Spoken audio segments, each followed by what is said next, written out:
सभी साथियों को मेरा नमस्कार, स्वागत है आप सबका आज 27 अगस्त के जनसत्ता विश्लेषण में। तो आइए शुरू करते हैं आज का जनसत्ता विश्लेषण बिना किसी देरी के। प्रथम पृष्ठ पे अंतर्राष्ट्रीय खबर आती है अमेरिका के टैरिफ को लेकर। क्योंकि आज से टैरिफ लागू हो जाएंगे तो भारत पर आज से 50% अमरीकी शुल्क लागू, 48 अरब डॉलर मूल्य उत्पादों के निर्यात पर पड़ेगा असर। वस्त्र उद्योग से लेकर रत्न उद्योग, आभूषण, कृषि, लोहा, एल्यूमीनियम, चमड़ा, वाहन, दवाई, कई उद्योग प्रभावित होने वाले हैं जिसमें मुख्यतः आपका अ, दवाइयों का क्षेत्र होगा जो कि मतलब बहुत ही इम्पोर्टेंट है इंडिया के लिए। फिर कपड़ों का यहाँ से इम्पोर्ट होता है, बड़े-बड़े ब्रांड्स जो होते हैं वो इंडिया से ही बना के यूएस में बेचते हैं। और इसके अलावा आपका हीरा सोना उद्योग, ये देखिए ज़रूरी सारे उद्योग हैं। ये स्मार्टफ़ोन असेंबलिंग और सिर्फ़ कुछ पार्ट्स के लिए इम्पोर्टेंट होता है। इस पूरी निर्यात और टैरिफ प्रॉब्लम में मेन कंसर्न भारत के लिए होने वाला है ये उद्योग। वस्त्र का, स्मार्टफ़ोन, दवाइयों का, स्मार्टफ़ोन का और हीरे सोने का। वस्त्र का खतरा ये है कि अगर वस्त्र का, क्योंकि महँगा तो हो ही चुका है, तो ये शिफ्ट हो सकता है बांग्लादेश की तरफ। बांग्लादेश या फिर पाकिस्तान। बांग्लादेश ऑलरेडी लीड कर रहा है। आप ये मत सोचिएगा कि बांग्लादेश की तरफ अगर हमारा वस्त्र उद्योग जो अमेरिका इम्पोर्ट करता था हमसे, वो अब, क्योंकि हमारे तो महँगे हो जाएँगे, जो यहाँ से हम एक्सपोर्ट करते हैं प्रोडक्ट्स वो तो महँगे होने वाले हैं। तो अमेरिका के जो व्यापारी हैं वो तो हमसे नहीं लेना पसंद करेंगे। बांग्लादेश बहुत पुराना एक्सपोर्टर है कपड़ों का। बड़े-बड़े ब्रांड्स जो हैं, प्रीमियम ब्रांड्स, वो बांग्लादेश से ही कपड़े बनवा के अपने यूरोप और यूएस में बेचते हैं। तो ये हो सकता है कि अब जितना भारी नुकसान वस्त्र उद्योग उठाने वाला है, उसको वो शिफ्ट कर देगा बांग्लादेश में, मतलब कि यूएस के जो व्यापारी हैं। हो सकता है, क्योंकि देखिए व्यापारी को सिर्फ़ अपना कारोबार चलाना है।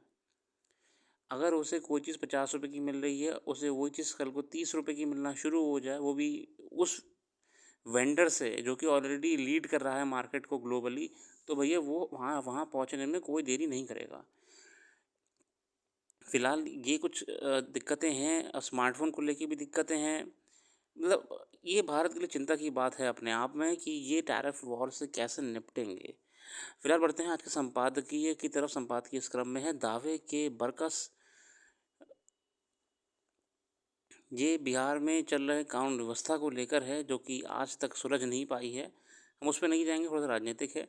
फिर संवाद की संवेदना, हास परिहास हमारे जीवन का हिस्सा है।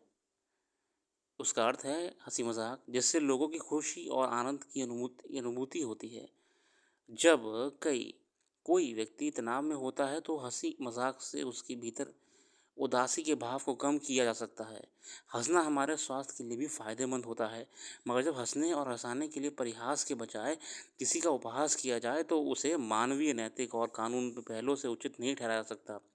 इसके विपरीत इसे अपने अहंकार की तुष्टि, असभ्य व्यवहार और असंवेदनशीलता ही कहा जाएगा। ऐसे ही एक मामले में सर्वोच्च न्यायालय की ओर से सोशल मीडिया पर खासा असर रखने वाले 5 लोगों को बिना शर्त माफ़ी मांगने का आदेश देने उन लोगों के लिए भी सबक है जो सार्वजनिक रूप से किसी का उपहास करने से ज़रा भी गुरेज़ नहीं करते हैं।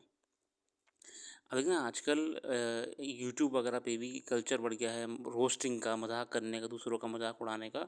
उसको लेके एक मामला पहुँचा था, सुप्रीम कोर्ट ने कहा कि ये ठीक नहीं है, थोड़ा-सा रिस्पेक्ट भी रखनी चाहिए। अब ये सब महत्वपूर्ण है कि क्या हास्य के नाम पर इस तरह के व्यवसाय कार्यक्रमों में अभिव्यक्ति की आज़ादी के नाम पर कोई भी सामग्री परोसी जा सकती है? क्या इस बात का ख्याल नहीं रखा जाना चाहिए कि मनोरंजन के लिए किसी के सम्मान और संवेदना को ताक पर ना रखा जाए? शीर्ष अदालत ने अपने आदेश में इस बात का उल्लेख किया है कि इस तरह की गतिविधियां अभिव्यक्ति की स्वतंत्रता नहीं बल्कि विशुद्ध रूप से कारोबार हैं। यही नहीं, न्यायालय ने सरकार को सोशल मीडिया पर सामग्री के विनियमन को लेकर दिशा निर्देश तैयार करने को भी कहा है। दरअसल इसे लेकर काफ़ी पहले से मांग उठती रही है, लेकिन सरकार की ओर से अभी इस दिशा में कोई ठोस कदम नहीं उठाया गया है। इसमें तो राय नहीं है कि सोशल मीडिया पर जिस तरह से आपत्तिजनक और संवेदनहीन सामग्री परोसने का चलन बढ़ रहा है, उस लिहाज से जवाबदेही तय करने का पहलू भी महत्वपूर्ण हो जाता है। बिल्कुल, सुप्रीम कोर्ट का पॉइंट असल में ये था कि देखिए पहले तो हर किसी को आज़ादी है अभिव्यक्ति की है, फ्रीडम ऑफ स्पीच की है, कुछ भी कह सकता है, उसको ठीक लगता है, जब तक किसी को हर्ट ना हो। मगर ये जब से कमर्शियलाइज़ेशन हो गया है, कॉमेडी शोज़ का रोस्टिंग बढ़ गई है, तो ये बेसिकली कोई फ्रीडम ऑफ स्पीच नहीं रह गई, ये कमर्शियल एक्टिविटी हो गई है और आप इससे फ़ायदा उठा रहे हैं आर्थिक रूप से। अगला है जीव विज्ञान के समांतर कृत्रिम मेधा। सलोनी यादव जी ने बहुत बढ़िया संपादकीय लिखा है तकनीक को लेकर। 21वीं सदी की सबसे तीव्र और परिवर्तनशील क्रांति अगर कोई मानी जा रही है तो वह कृत्रिम मेधा। आज यह न केवल तकनीकी विकास का प्रतीक है बल्कि मानव सभ्यता के सोचने समझने सीखने कार्य करने के तरीकों को भी जड़ से बदल रही है। दुनिया भर के विश्वविद्यालय और शोध संस्थान इसके उपयोग में नए नए अनुसंधान कर रहे हैं। मगर इन सब के बीच एक महत्वपूर्ण प्रश्न ये भी उठता है कि क्या कृत्रिम मेधा के बहुत प्रभाव के बीच जीवन विज्ञान जैसे परंपरागत विषय की प्रासंगिकता बनी रहेगी? क्या जीव विज्ञान के विषय को एक कूट भाषा के से पूरी तरह संभाला जा सकता है? आज कृत्रिम मेधा का विस्तार जंगल की आग तरह हो रहा है। मशीन और इसके जटिल निर्माण तथा अन्य प्रणालियों से लैस तकनीकों ने दुनिया को पहले से कहीं अधिक सक्षम बना दिया है। एआई का उपयोग मशीनीकरण, ध्वनि या स्वर सहयोग, यातायात नियंत्रण इत्यादि सब जगह हो रहा है। देखिए तो एआई जितनी जल्दी हमारे जीवन में एंटर कर चुका है, वो कंपैरेटिवली पुरानी तकनीकों के मुकाबले ज़्यादा तेज़ी से करा है। शिक्षा जगत में एआई ने शिक्षक और शिक्षार्थियों के बीच एक नया संवाद स्थापित किया है। स्मार्ट कक्षा, आभासी संयोग और निजी स्तर पर सीखने के लिए समाधान की तलाश में विद्यार्थी अब अपनी रुचियों और ज़रूरतों के अनुसार पढ़ाई कर पा रहे हैं। बिल्कुल ऐसा हो रहा है। और जीव विज्ञान की जटिलता और इसकी नैतिक सीमाएँ इसे बाकी तकनीकी क्षेत्रों से अलग बनाती हैं। अब यहाँ पे जो प्रश्न आ रहा है कि जीव विज्ञान केवल जीवों का अध्ययन नहीं, ये उन प्रक्रियाओं, घटनाओं, संबंधों और संरचनाओं को पड़ताल करता है, जो जीवन को संभव बनाती हैं। कोशिकाओं की बनावट, जीन का क्रिया, मेटाबॉलिज्म, रोगों की उत्पत्ति और पर्यावरणीय प्रभाव, इन सभी को समझे बिना तो ना तो स्वास्थ्य को, स्वयं को, अपने समाज को, ना ही अपने ग्रह को सही ढंग से समझ सकते हैं। बिल्कुल, ये हमें अपने एवोल्यूशन को समझने में ज़रूरत है। प्रश्न ये है कि क्या कृत्रिम मेधा जीव विज्ञान में सहायक बन सकती है? सोचने वाली बात है। आज वैज्ञानिक कृत्रिम मेधा की मदद से जीनोमैक्स में व्यापक स्तर पर आंकड़ों का विश्लेषण कर रहे हैं।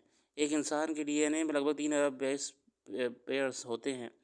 इनका विश्लेषण करना अत्यंत जटिल कार्य है, लेकिन एआई एल्गोरिथम के उपयोग से हम कोशिकाओं के लक्षणों को पहचान कर सकते हैं, उनके बहरूपण व पूर्वानुमान लगा सकते हैं और यह तक कि व्यक्तिगत जीन प्रोफाइल के अनुसार दवाएं विकसित की जा सकती हैं। मतलब हम और नेक्स्ट लेवल ले जा सकते हैं जीव विज्ञान को एआई से। मशीनें अब यह अनुमान लगा सकती हैं कि कोई रासायनिक अणु किस बीमारी पर किस प्रकार का प्रभाव डालेगा। भले ही कृत्रिम मेधा कई मायनों में उपयोगी है, पर इसके कुछ मूलभूत दोष और सीमाएं जिन्हें नज़रअंदाज नहीं किया जा सकता। मसलन प्रयोगशाला से दूरी, एआई पूर्वानुमान लगा सकता है लेकिन वह परीक्षण नहीं कर सकता। वो सिर्फ हमको एक सेट ऑफ इंस्ट्रक्शन दे सकता है, ट्रायल नहीं कर सकता। कोई भी वैज्ञानिक निष्कर्ष तभी मान्य होता है जब वह प्रयोगशाला में दोहराया जा सके। आज भी कई एआई प्रतिरूप प्रयोगशाला स्तर पर प्रमाणित नहीं कर पाते हैं। दूसरा, नैतिकता की कमी। एआई संवेदनाओं से रहित होता है। वह क्या करना चाहिए, क्या नहीं करना चाहिए, इसका निर्णय नहीं ले सकता। वो सिर्फ ऑर्डर लेता है आपसे। उदाहरण के लिए अगर एआई एक दवा की सलाह देता है तो जो किसी रोगी प्रभावी नहीं है, तो इसका दोष किस पर होगा? तीसरा, आंकड़ों का पूर्वाग्रह। एआई वही सीखता है और करता है जो आंकड़ों से होता है। अगर आंकड़े असंतुलित या पक्षपाती हैं तो परिणाम भी वैसा ही होगा। चिकित्सा से संवेदनशील क्षेत्रों में ये स्थिति घातक हो सकती है। वहीं जीव विज्ञान में मानवीय भागीदारी केवल तकनीकी नहीं बल्कि यह नैतिक, भावनात्मक और व्याख्यात्मक भी होती है। उदाहरण के लिए जब कोई वैज्ञानिक किसी नई दवा की खोज करता है तो वह न केवल इसके परिणामों को देखता है बल्कि ये भी सोचता है कि यह समाज पर क्या प्रभाव डालेगी। मनुष्य की जिज्ञासा, संवेदना और नैतिक जिम्मेदारी ही उसे मशीनों से अलग बनाती है। हम प्रकृति के प्रति लगाव और संरक्षण की भावना से कार्य करते हैं, जबकि मशीन केवल निष्कर्ष के निष्पादन तक सीमित होती है। ऐसे में एआई और मनुष्य के बीच संबंध प्रतिस्पर्धा नहीं बल्कि सहकारी होने चाहिए। देखिए वही है ना, हम इसकी हेल्प लेते हुए अपना काम करेंगे तो और बेहतर परिणाम पा सकते हैं। कृत्रिम मेधा और जीव विज्ञान के इस बड़े संवाद शिक्षा प्रणाली का रूप भी बदल रहा है। पारंपरिक कक्षाएं अब साइबर प्रयोगशाला और संवेदनात्मक जैव प्रतिरूप के माध्यम से बदल रही हैं। इसके उपयोग इसके उपयोग से अब विद्यार्थियों को जटिल जैविक प्रक्रियाओं जैसे प्रोटीन संश्लेषण, कोशिका विभाजन, जीन अभिव्यक्ति आदि का त्रि-आयामी और एनिमेशन के ज़रिए देखने का और समझने का अवसर मिल रहा है। इससे न केवल गहराई से समझ विकसित हो रही है, बल्कि सीखने की रुचि और रचनात्मकता भी बढ़ रही है। अब विद्यार्थियों की व्यक्तिगत रुचि और सीखने की शैली के अनुसार पाठ तैयार होते हैं। साथ ही शिक्षक अब डाटा विश्लेषण की मदद से ये पहचान सकते हैं कि किस विद्यार्थी को किस विषय में अधिक सहायता की आवश्यकता है, और उसी के अनुसार शिक्षण की नीतियाँ अपनाई जा सकती हैं। शिक्षा में ये तकनीकी एकीकरण अगर सही दिशा और संतुलन के साथ आगे बढ़ाया जाए, तो ये विज्ञान के क्षेत्र में नई पीढ़ी को और अधिक आत्मनिर्भर, जिज्ञासु और व्यावहारिक बना सकता है। लेकिन यह भी वही बात लागू होती है कि कृत्रिम मेधा केवल साधन है, लक्ष्य नहीं। इस साधन को मानवीय समझ, संवेदना और मार्गदर्शन के साथ जोड़ना ही शिक्षण की सफलता की कुंजी होगी। कृत्रिम मेधा एक शानदार तकनीक है जिसने विज्ञान को नई दिशा दी है, लेकिन जब बात वह जीव विज्ञान की आती है, तो हमें ये नहीं भूलना चाहिए कि यह विषय केवल सूचनाओं का संग्रह नहीं, बल्कि जीवन की समझ, भावनाओं और जिम्मेदारियों से जुड़ा है। इसलिए कृत्रिम मेधा जीव विज्ञान को अधिक तेज, सटीक और गहन बना सकती है, लेकिन वह कभी मानवीय अंतर्दृष्टि की जगह नहीं ले सकती। बहुत बढ़िया आर्टिकल लगा, टेक्नोलॉजी के ट्रांजिशन फेज में कैसे वो पॉजिटिव भी है, कैसे वो नेगेटिव भी है, कैसे वो न्यूट्रल भी है, और हम कैसे उसे उपयोग में ला सकते हैं बेहतर तरीके से जीव विज्ञान जैसे जटिल सब्जेक्ट्स में। तो बहुत ही बढ़िया संपादकीय है सलोनी जी द्वारा। और इसी के साथ आज के सेशन को यहीं पे हम अंत करते हैं, और देखते हैं आने वाले समय में एससीओ समिट से क्या अपडेट्स आती हैं भारत के लिए, शंघाई कोऑपरेशन ऑर्गेनाइजेशन की तरफ से। तो अपना कीमती समय देने के लिए बहुत बहुत धन्यवाद।